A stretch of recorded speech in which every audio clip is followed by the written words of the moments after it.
Hello বন্ধুরা, আজকের ভিডিওতে আপনাদের জন্য নিয়ে চলে এসেছি টিম বার্টনের বিখ্যাত মুভি অ্যালিস ইন ওয়ান্ডারল্যান্ড, যেটি প্রকাশিত হয় 2010 সালে। গল্পের শুরুতেই দেখা যায় অ্যালিসের বাবা ব্যবসা সম্পর্কে তার বন্ধুদের সাথে অবাস্তবতা নিয়ে কিছু আলোচনা করছিল। তিনি কিছু অবাস্তব ঘটনার কথা বলেছিলেন, যেটা নাকি কল্পনা করাটাই বাস্তব। একটি বাচ্চা মেয়ে পড়ে তখনই সে ঘরে আসলে তার বাবা তাকে জিজ্ঞেস করে, খারাপ স্বপ্ন? অর্থাৎ এই বাচ্চা মেয়েটির নামই ছিল এলিস। এই বলে দুইজন বেডরুমের দিকে আসে এবং এলিসের বাবা তাকে ঘুম পাড়াতে পাড়াতে জিজ্ঞেস করেন এলিসের স্বপ্নের কথা। এলিস বলে, একটা খরগোশ যা। এলিস তখনই তার বাবাকে জিজ্ঞেস করে, বাবা আমি কি পাগল? তিনি বলেন, হ্যাঁ, মস্ত বড় পাগল। তবে সব মহান আবিষ্কারকরা একটু পাগলই হয়।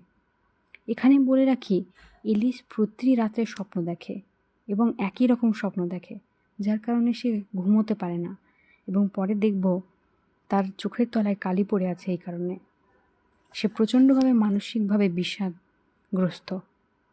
পরের সিনে আমরা দেখতে পাই একটি ঘোড়াগাড়ির মধ্যে 19 বছর বয়সের এলিস এবং তার মা তর্ক করেন। অর্থাৎ সময় অনেকটাই পেরিয়ে গেছে এবং এলিসের বাবা মারা গেছেন। এখন তার মা এবং এলিসই আছে একমাত্র, যারা একটা পার্টির মধ্যে যাচ্ছিল। এলিস কেন করসেট পরেনি তাই নিয়ে মা মেয়ের মধ্যে প্রচুর তর্ক হয়। যদিও এলিস কোরসেট পরা পছন্দ করে না, কারণ কোরসেট আগে মেয়েদের পরানো হতো তাদের কোমর যেন পাতলা দেখানো হয়, সেই কারণে। দেশ যাই হোক না কেন, মায়েরা সারা জীবন এবং সব জায়গায় এমনটাই বলপূর্বক থাকবে মেয়েদের প্রতি। যাই হোক, মা মেয়ে গাড়ি থেকে নেমে একটি দম্পতির মুখোমুখি হয়। দেখেই বোঝা যাচ্ছিল তারা অপমান বোধ করে দম্পতির সামনে। একটু পরে বোঝা যায় সেটি ছিল এলিসের হবু শ্বশুর শাশুড়ি। তারা লর্ড হ্যামিশের সাথে এলিসকে নাচতে বলেন এবং এলিসও তাই করে। এই সময়ে আমরা জানতে পারি এবং একটা রহস্য ফাঁস হয় যে এলিসের বাবা যখন মারা যান তখন লর্ড হ্যামিশের বাবাকে তার বিজনেস দিয়ে যান এবং এই কারণেই তারা ইনফিরিয়রভাবে থাকে লর্ড হ্যামিশের বাবা মার সামনে। পরের সিনে আমরা দেখতে পাই লর্ড হ্যামিশ স্বভাবতই খুবই খুঁতখুঁতে মানুষ ছিলেন এবং এলিস তার সামনে অনেক বিপদে পড়ত। এলিস ছিল খোলা মনের একজন খুবই দয়ালু এবং প্রকৃতিপ্রেমী মানুষ, কিন্তু লর্ড হ্যামিশ ছিলেন তার মায়ের মতো খুঁতখুঁতে। আসলে তারা এই পার্টিতে আসে, যেটি এলিস এবং হ্যামিশের এঙ্গেজমেন্ট পার্টি। এখানে আমরা দেখতে পাই লর্ড হ্যামিশ অনেকটা খারাপ ব্যবহার করে এলিসের সাথে, কারণ এলিস অন্যমনস্ক হয়ে থাকে। তার এরকম বড়লোকি ঢাস একেবারে পছন্দ না। তাই এলিস বারবার প্রাকৃতিক সৌন্দর্যের দিকে তাকায় এবং খুঁজতে থাকে যেন সে ডিস্ট্র্যাক্টেড হতে পারে।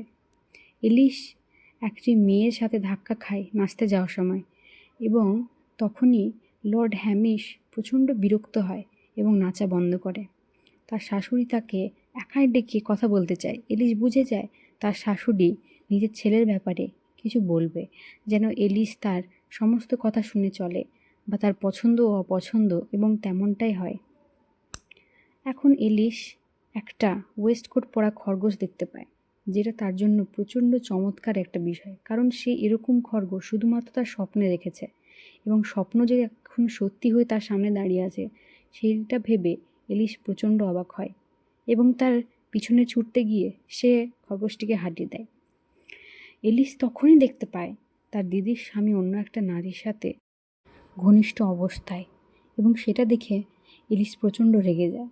কিন্তু তখনই লর্ড হ্যামিশ এসে তাকে নিয়ে চলে যায় এঙ্গেজমেন্ট পার্টির জন্য।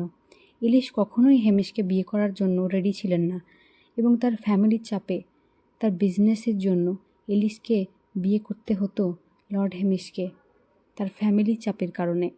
কিন্তু এলিস শেষ পর্যন্ত যখন একটা র্যাবিটকে দেখতে পায়, যে র্যাবিটটা তাকে সময়ে নেই, তাড়াতাড়ি এসো, এরকম একটা ইশারা করে, এলিস তখন তার এঙ্গেজমেন্ট ছেড়ে পালিয়ে যায় সেই র্যাবিটের পেছনে। সব বন্ধুরা, এটা ছিল আজকের 1 নম্বর পর্ব। এরপরে গল্পটি আরও বেশি ইন্টারেস্টিং হতে চলেছে। এলিস ইন ওয়ান্ডারল্যান্ড বলে একটি নোভেলও আছে, যেটি পড়ে আমি শোনাবো, কিন্তু তার আগে আপনাদের বলতে হবে আমি সেটা শোনাবো কি না। এই গল্পটি যদি ভালো লেগে থাকে তাহলে পাশে থাকবেন, চ্যানেলটি সাবস্ক্রাইব করবেন। Thank you.